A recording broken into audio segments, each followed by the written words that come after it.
ಹೇ guys, ಎಲ್ಲರಿಗೂ ನಮಸ್ಕಾರ. Welcome back to saga stories. Welcome back.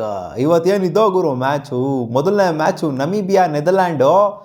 So Namibia ಮೇಲೆ ಏನು ಎಕ್ಸ್ಪೆಕ್ಟೇಷನ್ ಜಾಸ್ತಿ ಇಲ್ಲ, ನೆದರ್ಲ್ಯಾಂಡ್ಸ್ ಗೆಲ್ಲಬಹುದು ಅನ್ನೋ ಸಾಧ್ಯತೆನೇ ಇತ್ತು. ಯಾಕಂದರೆ ಪಾಕಿಸ್ತಾನ ಅಗೇನ್ಸ್ಟ್ನೇ ಕ್ವಾಟ್ಲೆ ಕೊಟ್ಟಿದ್ರು ನೆದರ್ಲ್ಯಾಂಡ್ಸ್ ಅವರು. ಇವ್ರ ಮೇಲೆ ಗೆಲ್ತಾರೆ ಅನ್ನೋ ಒಂದು ಕಾನ್ಫಿಡೆನ್ಸ್ ಇತ್ತು.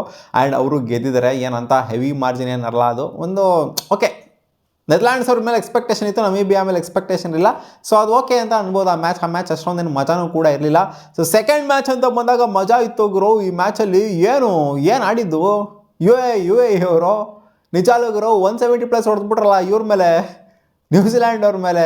ನಾನೇನೋ ಅನ್ಕೊಂಡಿದ್ದೆ, ಇಲ್ಲ ನ್ಯೂಜಿಲ್ಯಾಂಡ್ ಒಳ್ಳೆ ಬೌಲಿಂಗ್ ಅಟ್ಯಾಕ್ ಇದೆ, ಇವ್ರು ಅಷ್ಟೆಲ್ಲ ಹೊಡೆಯೋದಿಲ್ಲ ಅಂತ ಅನ್ಕೊಂಡಿದ್ರೆ 170+ ಹೊಡಿತಾ ಇದ್ದಂಗೆ ಇದು ನಿಜವಾಗ್ಲೂ ಒಳ್ಳೆ ಸ್ಕೋರ್ ಇದು. 170+ ಹಂಗೆ ನೋಡೋಕೆ ಹೋಯ್ತು ಅಂತಂದರೆ ಏನೋ ಡಿಫೆಂಡ್ ಮಾಡ್ಬಿಡ್ತಾರೆ ತಲೆಕೆಟೋ ಅಂತ ನೋಡ್ತು ಅಂತಂದರೆ ಡಿಫೆಂಡ್ ಇರಲಿ ಗುರು, ವಿಕೆಟೇ ಬೀಳ್ಸೋಕ್ಕಾಗಲಿಲ್ಲ ಅಲ್ಲಿ ನ್ಯೂಜಿಲ್ಯಾಂಡ್ ಅವ್ರದ್ದು. ರೆಕಾರ್ಡ್ ದಾಖಲೆ ಆಗಿರೋದು.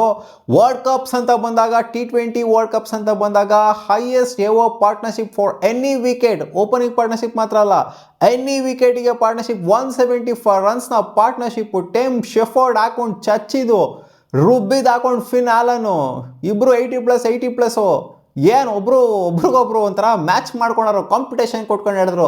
ನೀನು ಫಸ್ಟ್ ಆಡ್ತೀಯ, ನಾನು ಫಸ್ಟ್ ಆಡ್ತೀನಿ, ನೀನು ಫಸ್ಟ್ 6 ಹೊಡಿತೀಯ, ನಾನು ಫಸ್ಟ್ 6 ಹೊಡಿತಾನೆ, ನೀನು ಫಸ್ಟ್ ವಾಂಚ್ತೀಯ, ನಾನು ಫಸ್ಟ್ ವಾಂಚ್ತೀನಿ ಅಂತ ಒಂಥರ ರೆಕಾರ್ಡ್ ಮಾಡಿ ಬಿಸಾಕೋದ್ರು ಇವತ್ತು. ನಾವು ಅಂದ್ಕೊಂಡಿದ್ದೋ ಒಂದು ಸ್ವಲ್ಪ ಏನಾರು ಫೈಟ್ ಗೀಟ್ ಕೊಡ್ತಾರೇನೋ ಅಂತ ಅಂದ್ಕೊಂಡಿದ್ದೋ ಸೆಕೆಂಡ್ ಇನ್ನಿಂಗ್ಸಲ್ಲಿ. ಬಟ್ ಫೈಟು ಇಲ್ಲ, ಗೀಟು ಇಲ್ಲ. ಯು ಎ ಹಂಗೆ ಮನೆಗೆ ಕಳಿಸಿದ್ರು.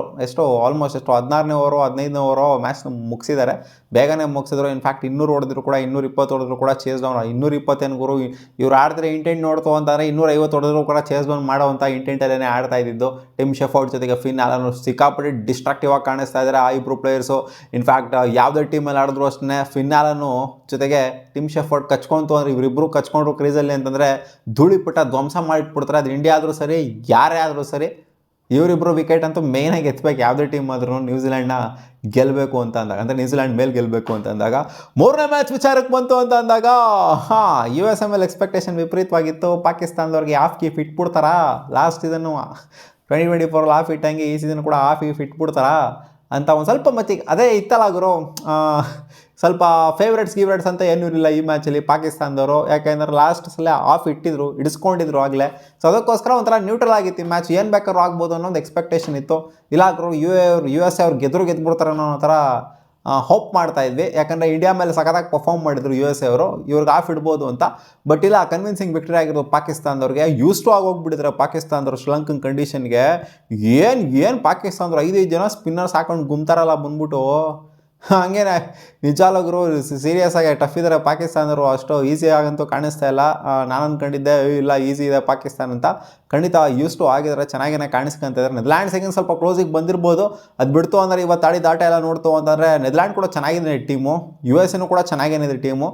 ಇವ್ರ ಮೇಲೆ ಆಡಿರುವಂಥ ಆಟನೆಲ್ಲ ನೋಡ್ತು ಅಂತಂದರೆ ಖಂಡಿತ ಇಂಪ್ರೆಸ್ ಮಾಡಿದ್ರು ಪಾಕಿಸ್ತಾನದವರು. ಈ ಒಂದು ವರ್ಲ್ಡ್ ಕಪ್ಪಲ್ಲಿ ಚೆನ್ನಾಗಿ ಆಡ್ತಾ ಇದ್ದಾರೆ. ಫರಾನ್ ಅವ್ರು ಆಡಿದ್ದೇನು ಎಂಥ ಬ್ಯಾಟಿಂಗ್ ಆಡಿದ್ದು ಫರಾನ್ ಅವರು. ಹೌದು ಗುರು, ಚೆನ್ನಾಗಿ ಆಡಿದ್ರೆ ಒಪ್ಕೊಬೇಕು. ಆಟದ ಥರ ನೋಡಬೇಕು. ಅಂದರೆ ಆಟದ ವಿಚಾರದ ಬಗ್ಗೆ ಮಾತ್ರ ಮಾತಾಡ್ತೀನಿ, ಕಂಟ್ರಿ ಡಿಸ್ಪ್ಯೂಟ್ ಅದು ಇದು ವಿಚಾರದ ಬಗ್ಗೆ ಮಾತಾಡ್ತಿಲ್ಲ. ಫರಾನ್ ಅವ್ರು ಓಪನಿಂಗ್ ಅಲ್ಲಿ ಬಂದ್ಬಿಟ್ಟು ಸಖತ್ತಾಗಿ ಕಾಂಟ್ರಿಬ್ಯೂಟ್ ಮಾಡಿದ್ರು. ಇನಿಷಿಯಲಿ ಪ್ಲೇನೇ ಸಖತ್ತು ಇಂಟೆಂಟಲ್ಲಿ ಕಾಣಿಸ್ಕೊಂಡ್ರು. ಅವ್ರ ಮೇಲೆ ನಿಂತಿದೆ ಆ್ಯಕ್ಚುಲಿ ಬ್ಯಾಟಿಂಗ್ ಏನೇ ಇದ್ರೂ ಕೂಡ ಫರಾನ್ ಅವ್ರ ಮೇಲೆ ನಿಂತಿದೆ ಅಂತ ಅನ್ಸುತ್ತೆ ನನಗೇನೋ. ಅಂದರೆ ಒಂದು ಹೆವಿ ಟೋಟಲ್ ಹೋಗಬೇಕು ಅಂತಂದ್ರೆ, ಇವ್ರದ್ದು ಒಂದು ಲಾರ್ಜ್ ಟೋಟಲ್ ಹೋಗಬೇಕು ಅಂತಂದರೆ ಖಂಡಿತ ಫರಾನ್ ಅವರು ಬ್ಲಾಸ್ಟ್ ಕೊಡ್ತು ಅಂತಂದರೆ ಅದು ಒಂದು ದೊಡ್ಡ ಟೋಟಲ್ಗೆ ಕನ್ವರ್ಟ್ ಆಗುತ್ತೆ. ಇವತ್ತು ಬಾಬರ್ ಅಣ್ಣ 40+ ರನ್ನ ಹೊಡೆದಿದ್ದು ಗುರು. ಬಾಬರ್ ಅಣ್ಣ ಇವತ್ತು ತಿಕ್ಲೆತ್ತಿತ್ತಾವ ಗೊತ್ತಿಲ್ಲ. ಇನ್ಫ್ಯಾಕ್ಟ್ ಕ್ಲಿಯರ್ ಮಾಡೋಕ್ಕೆ ಆಗ್ತಿರೋ ತಡಕಾಡ್ತಾಯಿದ್ರು. ಹಂಗೇ ಫಸ್ಟ್ ಒಂದು 20 ಬಾಲು ತಿನ್ಕಿ ಆಡ್ತಾಯಿದ್ರು. ಅದು ಒಂದೇ ಒಂದು ಓವರ್, ಯಾವುದೋ ಒಂದು ಓವರಲ್ಲಿ 6, 4, 6 ಎಲ್ಲ ಬಂದ್ಬಿಡ್ತದೆ. ಆ ಒಂದು ಓವರೇ ಹೊಡ್ಕೊಂಡಿದ್ದು. ಆಮೇಲೆ ಕ್ಲಿಯರ್ ಮಾಡೋಕ್ಕಾಗಲಿಲ್ಲ, ಬೌಂಡ್ರನ್ನ ಕ್ಯಾಚ್ ಕೊಟ್ಬಿಟ್ಟು ಲಾಂಗನಲ್ಲಿ ಔಟ್ ಆಗಿದ್ದು ಬಾಬರ್ ಅಣ್ಣ. ಸೊ ಇನ್ನು ಶದಾಬ್ ಖಾನ್ ಅವರು ಬಾಟಮಲ್ಲಿ ಬಂದ್ಬಿಟ್ಟು ಸಖತ್ತಾಗಿ ಕಾಂಟ್ರಿಬ್ಯೂಟ್ ಮಾಡ್ತಾರೆ. ಎಷ್ಟು ಕ್ವಿಕ್ಕಾಗಿ ಒಂದು 30+ ರನ್ಸ್ನ ಹೊಡಿತಾರೆ. ಸೊ ಅವರ ಕಾಂಟ್ರಿಬ್ಯೂಷನಿಂದ, ಈ 3 ಜನದ ಕಾಂಟ್ರಿಬ್ಯೂಷನಿಂದ ಪಾಕಿಸ್ತಾನ ತಲುಪುತ್ತೆ 190ನ. ಸೊ ಇನ್ನೂ ಚೆನ್ನಾಗಿ ಫಿನಿಷ್ ಮಾಡ್ಬೋದಾಗಿತ್ತು. ಆ್ಯಕ್ಚುಲಿ 200ನ ಕ್ಲಾಕ್ ಮಾಡ್ಬೋದಾಗಿತ್ತು. ಯು ಎಸ್ ಅವ್ರು ಚೆನ್ನಾಗಿ ಬೌಲಿಂಗ್ ಮಾಡ್ತಾರೆ ಡೆತ್ತಲ್ಲಿ. ಸೊ ಅದಕ್ಕೋಸ್ಕರ 190ಗೆ ಸೆಟ್ ಆಗ್ತಾರೆ. ಅಷ್ಟೇ ಸಾಕಾಗಿತ್ತು. 190 ಟೋಟಲ್ ಹೊಡೆದಿದ್ದಾರೆ. ಈ ಟೋಟಲು ಲಾಸ್ಟ್ 10 ಗೇಮಲ್ಲಿ ಶ್ರೀಲಂಕಾದಲ್ಲಿ ಆಡಿದಾಗ ಬಂದೇ ಇಲ್ಲ, ಯಾವ ಮ್ಯಾಚಲ್ಲಿ ಕೂಡ ಬಂದೇ ಇಲ್ಲ. ಅಲ್ಲಿ ಎಲ್ಲ 170 ಅಥವಾ ಅದಕ್ಕಿಂತ ಕೆಳಗಡೆ ಸ್ಕೋರ್ಗಳನ್ನೇ ಹೊಡೆದಿರೋದು. ಶ್ರೀಲಂಕಾದಲ್ಲಿ 190 ಅಂದರೆ ಅಂಥ ಒಂದು ವೆನ್ಯೂಲ್ 190 ಅಂತಾರೆ ಇದು ಒಂಥರ ಹೆವಿ ಸ್ಕೋರ್ ಲೆಕ್ಕನೇ ಆಯಿತು. ಆ್ಯಂಡ್ ಯು ಎಸ್ ಇದನ್ನು ಚೇಸ್ ಮಾಡೋಕ್ಕೆ ಸಿಕ್ಕಾಪಟ್ಟೆ ಕಷ್ಟ ಆಗುತ್ತೆ ಅಂತಲೂ ಕೂಡ ಗೊತ್ತಿತ್ತು. ಯಾಕಂದರೆ ಪಾಕಿಸ್ತಾನಿ ಸ್ಪಿನ್ನರ್ಸ್ಗಳು ಬಾಲೇ ಕೊಡೋದಿಲ್ಲ, ಒಬ್ರದ್ದು ಬಾಲ್ ಬರೋಲ್ಲ, ಇನ್ನೊಬ್ರದ್ದು ಬಾಲ್ ಬರೋದು ನಿಲ್ಲಲ್ಲ. ಯಾಕಂದರೆ ನೋಡಿ ಅಬ್ರಾರ್ ಅಹ್ಮದ್ ಅಷ್ಟು ಫಾಸ್ಟಾಗಿ ಆಗ್ತಾರೆ ಬಾಲ್, ಸ್ಪಿನ್ನು ಬಂತು ಅಂತ ಅಂದಾಗ ಈ ಕಡೆಯಿಂದ ತಾರೀಖ್ ಬಂದ್ಬಿಟ್ಟು ಬಾಲೇ ಬರೋಲ್ಲ ಅಷ್ಟು ಸ್ಲೋ ಆಗ್ತಾರೆ ಬಾಲ್ನ.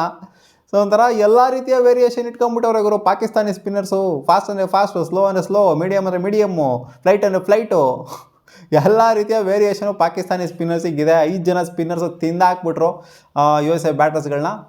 ಶಾನ್ ಪರವಾಗಿಲ್ಲ, ಚೆನ್ನಾಗಿ ಆಡಿದ್ರು ಬ್ಯಾಟಿಂಗ್ನ. ಓಪನಿಂಗಲ್ಲಿ ಬಂದ್ಬಿಟ್ಟು ಎಕ್ಸ್ಪೆಕ್ಟೇಷನ್ನು ಬೇರೆಯವ್ರ ಮೇಲೆ ಇದನ್ನು ಕೂಡ ಇವರೇ ಪರ್ಫಾರ್ಮ್ ಮಾಡಿದ್ರು.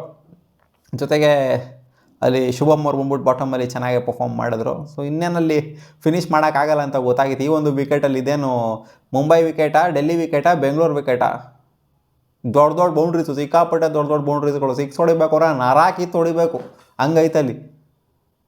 ಸ್ಪಿನ್ನರ್ಸ್ಗಳಿಗಂತೂ ಹೊಡೆಯೋಕ್ಕೆ ಆಗಲ್ಲ 6ಗಳನ್ನ, ಆ ಥರ ಐತಲ್ಲಿ. ನರಾಕಿತ್ತು ಹೊಡಿತು ಅಂತಂದರೆ ಅವಾಗ ಅಲ್ಲಿ ಬೌಂಡ್ರಿ ಲೈನ್ ಹತ್ರ ಬೀಳುತ್ತೆ ಹೋಗ್ಬಿಟ್ಟು ಬಾಲು. ಅಂದರೆ 6 ಇದನ್ನು ಕೂಡ ಬೌಂಡ್ರಿ ಲೈನ್ ಹತ್ರ ಬೀಳುತ್ತೆ.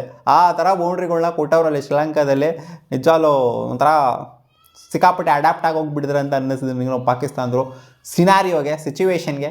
ನೋಡೋಣ ಗುರು ಏನಾಗುತ್ತೆ ಕತೆ ಅಂತ. ಒಟ್ನಲ್ಲಿ ಪಾಕಿಸ್ತಾನದವ್ರು ಇವತ್ತು ಬೆಟ್ರಾಗಿ ಪರ್ಫಾರ್ಮ್ ಮಾಡಿದರೆ ಏನು U A against U S A against ಅದು ಇದು ಅಂತೆಲ್ಲ ಕಡೆಗಣನೆ ಮಾಡೋಕ್ಕಾಗೋದಿಲ್ಲ. ಚೆನ್ನಾಗಿ ಪರ್ಫಾರ್ಮ್ ಮಾಡಿದರೆ, ಬೆಟ್ರಾಗಿ ಪರ್ಫಾರ್ಮ್ ಮಾಡಿದರೆ ಅದನ್ನು ಒಪ್ಕೊಳ್ಳೇಬೇಕು.